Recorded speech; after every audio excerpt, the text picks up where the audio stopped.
তাহলেই কত টাকা সেটা তোমরা পেয়ে যাবে। আগেরটার মতোই অঙ্কটা গুণ করে বের করবে। কোয়েশ্চেন নাম্বার 6, 7, 8 দেখো সহজ অঙ্ক, গুণ আর ভাগ দশমিকের ক্ষেত্রে। কোয়েশ্চেন নাম্বার 9ও সহজ বলেছে, smallest 4 digits number with 9, 7, 2, 8 is. বলছে যে সবচেয়ে ক্ষুদ্রতম 4 অঙ্কের সংখ্যা নির্ণয় করতে হবে এই নিম্নলিখিত সংখ্যাগুলো দিয়ে। তাহলে ক্ষুদ্রতম সংখ্যা কিভাবে বের করব? সব থেকে ছোট 2, তারপর 2-এর পর রয়েছে 7, তারপর 8, তারপর 9। তাহলে এটাই হলো সব থেকে ক্ষুদ্রতম সংখ্যা। কত? 2789।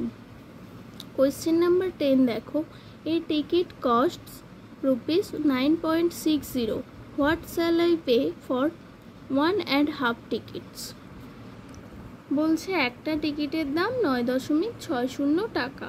তাহলে 1.5টা টিকিট কেনার জন্য আমাকে কত টাকা দিতে হবে? কিভাবে করব? একটা টিকিটের দাম বলে দিয়েছে আর 1.5টা টিকিট কত টাকা দাম সেটা নির্ণয় করতে হবে। আগের অঙ্কের মতোই 9.60 ইন্টু 1.5।